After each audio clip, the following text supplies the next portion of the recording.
I'm moving.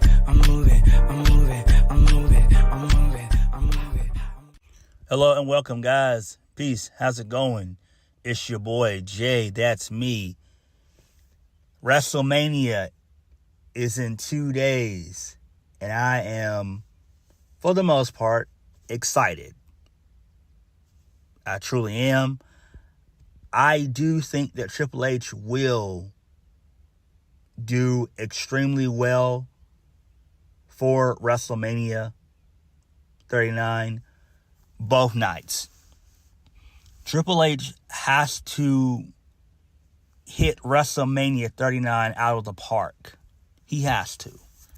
We need to see surprises. We need grand entrances. He has got to deliver. He has no choice. Because if he does not deliver, then he has failed. He's failed. And this would prove that he's not fit to run WWE. That's just my own opinion.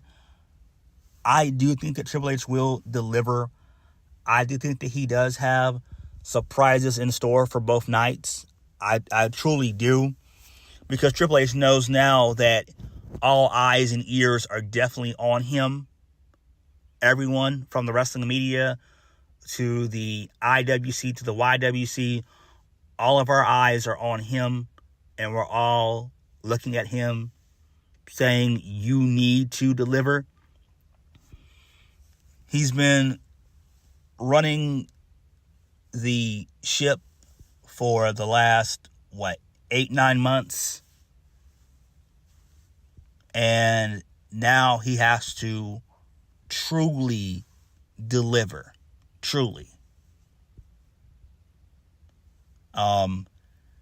If Triple H fails, then we all know that Triple H is not fit to take over and run the WWE. We are going to go over the match card. Now, I think that there are 4 matches that are confirmed for night 1. John Cena versus Austin Theory for the United States Championship. Logan Paul versus Seth Rollins. The Usos versus Sami Zayn and Kevin Owens for the WWE Undisputed Tag Team Championships. And there was one more match that's confirmed.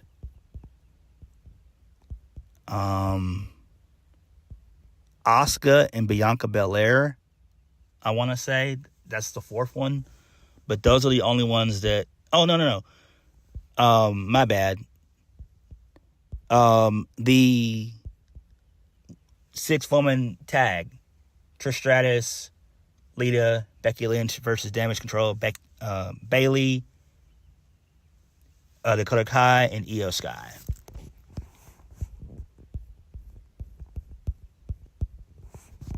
So that would leave just 4 matches.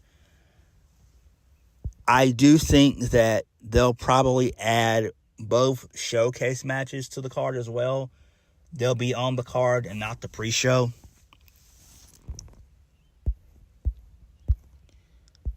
But those are the matches that are confirmed, and I'll be looking at SmackDown heavily to see if they're going to add any more matches to the card, which they probably will, I guess. I don't know. But for night 1, who's going to be singing the America the Beautiful, Becky G. And then for night 2, singing America the Beautiful is Jimmy Allen. So that should be good.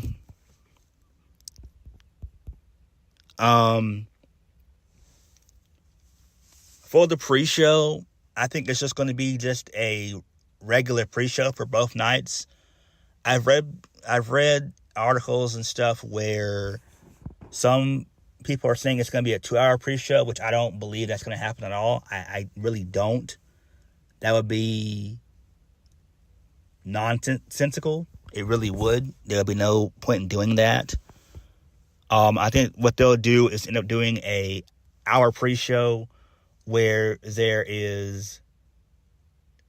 are no matches at all, period. And it's just, Booker T, Peter Rosenberg, Kevin Patrick, and Kathy Kelly, the four of them just breaking on the card. That's probably what it should be for both nights anyway. That would make the most sense because I think since WrestleMania is going to have a shorter card this year than previous years, it would make perfect sense just to have a standard 1-hour pre-show where the four of them just break down the matches. That gives the people watching at home, that gives us a chance to go pick up food and stuff like that and get ready. And those live in attendance, that gives them a chance to get into the arena, get their seats, and get some food possibly before the show. But that's enough about that. Let's go ahead and get into the match card. All right, so night one. John Cena versus Austin Theory for the United States Championship. And this is going to open night one. I'm predicting that this match goes about maybe 15 to 18 minutes. Austin Theory wins, A-Town down, and John Cena gets out of Dodge. And I think that's what's going to end up happening because there would be no point for John Cena to win. We probably won't see John Cena again until SummerSlam. And that would make the most sense. I don't really know what else to say. Austin Theory needs a bunch of work. Triple H basically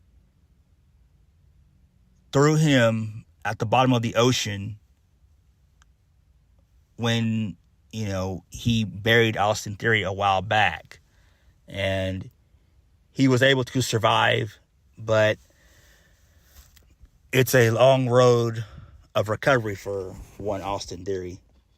I mean, that's just a fact, man. It's just a fact. And really and truthfully, John Cena completely slaughtered him on the mic. He slaughtered him. No questions asked, hands down. But I do think that Austin Theory is going to retain via the A-Town down. The match should go about 15 to 18 minutes, like I said. And it should be a good one. Next, Seth Rollins versus Logan Paul. This is going to be, to me, athletic match of the weekend. I think this match is going to kick ass. We're going to see some crazy spots from both guys. The match should go about 20 minutes at least. 20 to 25 minutes. And, we see these guys just go balls to the walls, crazy table spots. Just unload the chamber. Just unload the chamber. And I think in the end, Seth Rollins should be the one to win. It's not going to hurt Logan Paul by losing at all. Remember, Logan Paul is just there on a part-time basis. He's just doing wrestling part-time, which makes sense. And also, his contract is up. Now, what I think he'll end up doing, and what I hope he does, is that he will sign a extension, maybe for like a year, another year. And I think that would be tremendous, because there are more matches that he could have and more feuds that he can do with guys. I really do. Versus him just riding off into the sunset.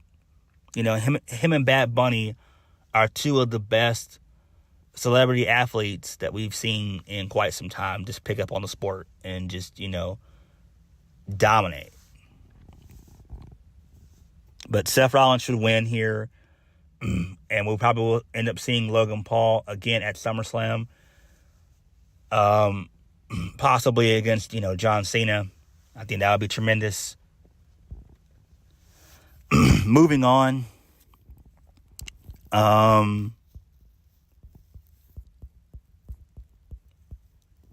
The 6-woman tag, Damage Control, Bayley, Io Sky, Dakota Kai versus Trish Stratus, Becky Lynch, and Lita. I think that Damage Control will end up winning here. Maybe Lita takes the pin or eats the pin. And then post-match, we see Trish Stratus turn and beat down, Becky Lynch. And maybe she sides with Damage Control. That's kind of what I would do. But I'm not really invested in this match because Damage Control has not been over for months. They've not. And that's just a cold, hard fact. It's just the painful truth. And I'm not really all excited for the match. I'm just not.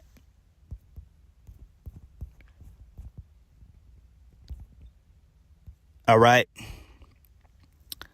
The Women's Showcase match. Liv Morgan, Raquel Rodriguez versus Natalya and Shotzi versus Ronda Rousey and Shayna Baszler versus Chelsea Green and Sonya Deville. Ronda Rousey and Shayna Baszler are going to win, and who cares? Again, this is just a come-down match for the crowd. This is just a match to calm the crowd down. And I do think that they could put this in the middle of the card on night 2 and just calm the crowd down for a little while. It's going to serve the same purpose as the men's showcase. Same thing. These are going to be your calm-down matches, but your bigger matches. I do think that you should have at least 3 big matches for both night 1 and night 2, which they do. And this is just going to be your calm-down match. Next, Rey Mysterio versus Dominic Mysterio. I'm loving this. This is going to be tremendous. The match shouldn't be long per se. It should be a lot of drama in this. I'd say give them about maybe 15 minutes to tell a story, which you can, and just have Dom win. And I do think that we'll end up getting a rematch, but it'll probably be in the form of a tag match. I think that Damian Priest gets involved, and that's how Dom wins. And then at Backlash, Rey Mysterio and Santos Escobar versus Dominic Mysterio and Damian Priest. I think that would be solid right there. Moving on, Brock Lesnar versus Omos. I am low-key excited for this. I think it's going to be good.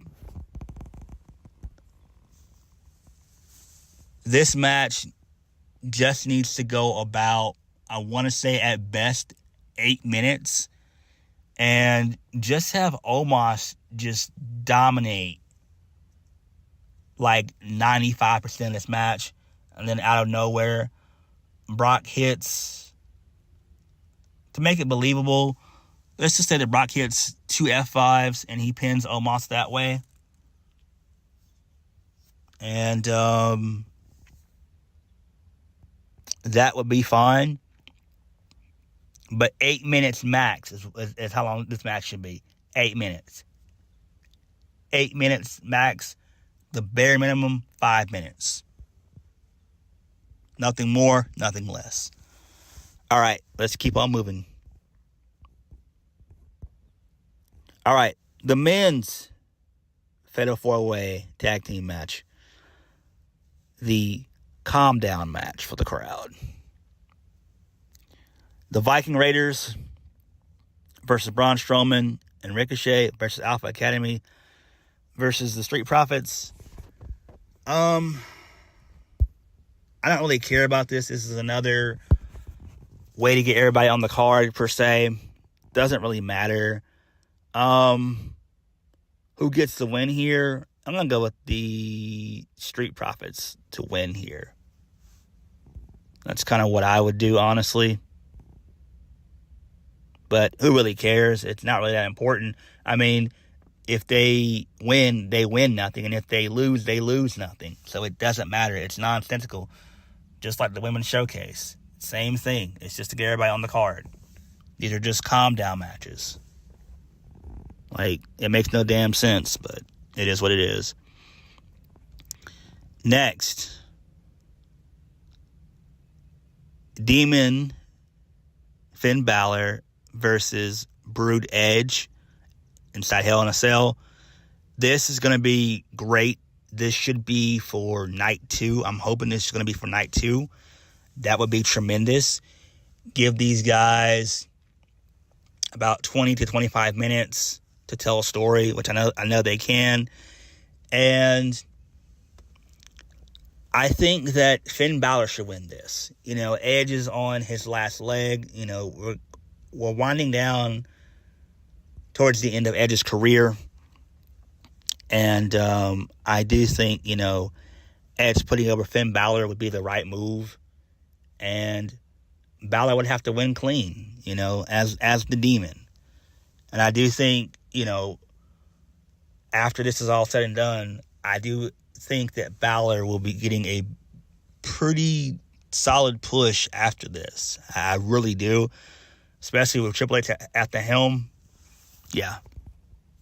And really and truthfully, it's great to see the Demon again. I feel like Balor should use that gimmick at least 2 or 3 times a year at best. I think that would be fine. And really and truthfully, this actually does call for him to use the Demon. The same thing with Edge being the Devil or Brood Edge. It does call for it. These guys have been in a feud, intertwined in a feud for a year. So, yeah, this definitely calls for them to use those gimmicks. But Balor should get the win here. It would make the most sense. Moving on. Drew McIntyre versus Sheamus versus Gunther. Triple threat for the Intercontinental Championship. Oh, my God. I hate this. This is so stupid. Why couldn't it be Drew McIntyre versus Gunther? Why? Like, this is so damn stupid. Come on now. Gunther's going to retain. I don't know who's going to eat the pin here. I'm guessing Sheamus. I wouldn't be shocked. Like, let's say towards the end of the match, Drew hits a Claymore kick on Sheamus. Gunther throws McIntyre out, and then he covers him like that. But I don't think that would be a good way to do it. So I would just have him throw out McIntyre and then hit like the Last Symphony on Sheamus and pin him like that. I think that would be good. So Gunther wins. Sheamus is going to be eating the pin. And I do think that Drew McIntyre after this should turn heel. I really do. I think it's time for him to turn heel. He's been babyface for about 3 years now. He's been babyface for 3 years. He's been babyface since WrestleMania 36. So 3 years is a long time. And I've always liked Drew McIntyre as a heel. He has done great solid heel work. Like, he's a aggressive type of heel. And I like those. He's not like a chicken shit heel. He's not. He's a real, believable, badass heel.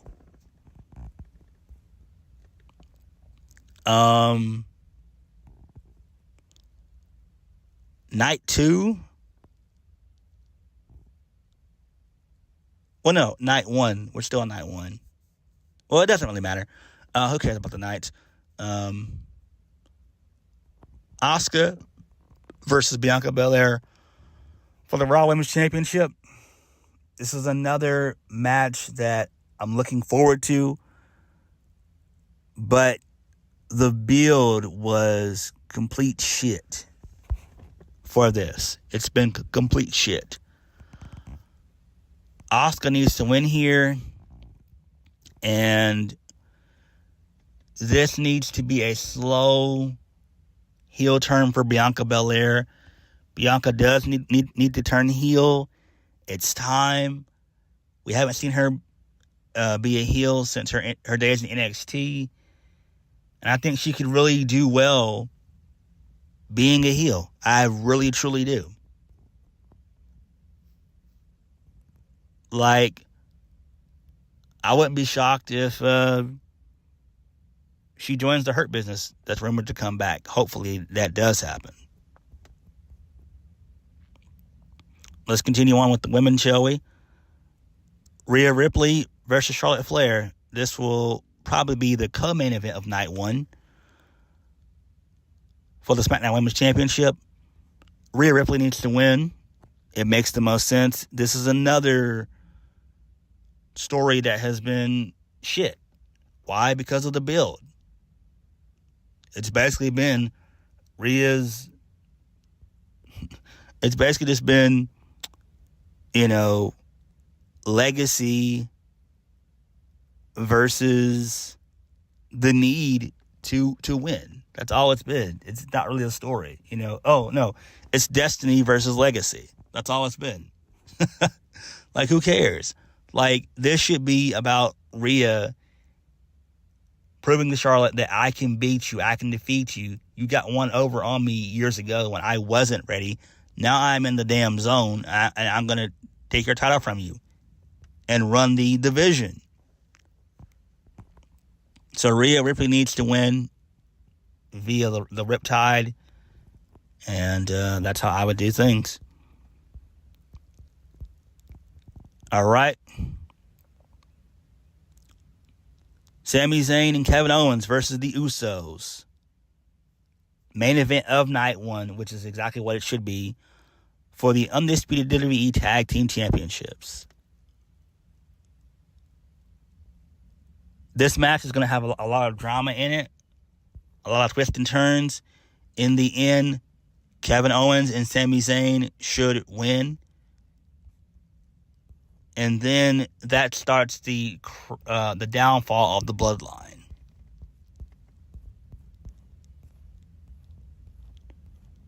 And the main event for night 2, Cody Rhodes versus Roman Reigns for the undisputed WWE Universal Championship. Cody has to win. And I'm looking at this from a business perspective. I'm not looking at this from a fantasy booking perspective.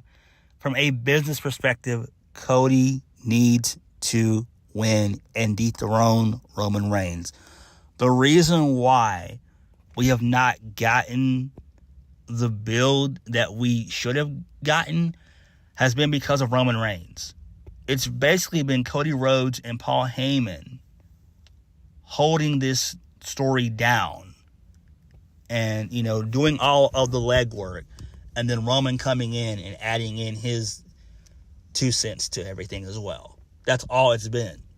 So that's why it's been like this. And I know people are saying, well, Roman needs to do 1,000 days and all this shit. Like, no, he doesn't. It's not going to happen. For what? 1,000 days? No. That would never happen. It's not going to happen. For what? Why would Roman have the title for 1,000 days? It would be nonsensical. No. Roman is going to lose. How he does it? I'm hoping that he loses because Jey Uso turns on Roman Reigns and he screws him out of the title. And then we get Roman and Jey at SummerSlam. And I think that should be the plan. And that's how the Bloodline story ends. But Cody should win. He should win clean. And I do think in order to put Roman away, have him do at least 2 crossroads. Not 1, but 2. 3 would be overkill. But 2 would be sufficient. And Cody wins. You know? It makes the most sense. But WrestleMania should be interesting. Let me know what you guys think. What are your predictions? On that note, thank you guys for watching.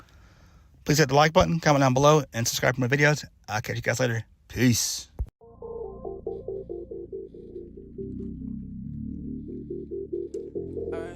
Tonight